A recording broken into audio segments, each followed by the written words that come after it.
নমস্কার বন্ধুরা, তোমরা দেখছো সোনার বাংলা রান্নাঘর। আমি এখন তৈরি করব শুক্তো।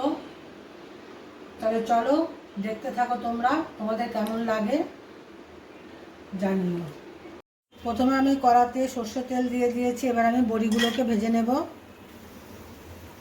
মেথি আর সর্ষে ফোড়ন দিলাম, সবজিগুলো ঢেলে দিলাম।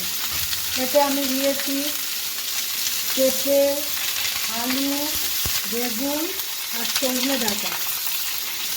সামান্য লবণ দিয়ে দিচ্ছি। এবার আমি ভেজে দিচ্ছি।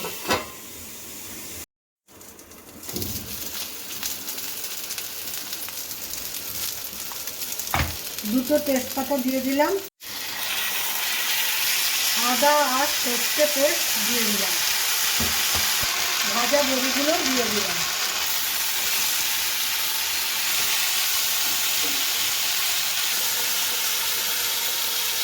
চিনি দিয়ে দিলাম। আমি উচ্ছে ভেজে রেখেছিলাম, তার থেকে আমি উচ্ছে দিয়ে দিলাম।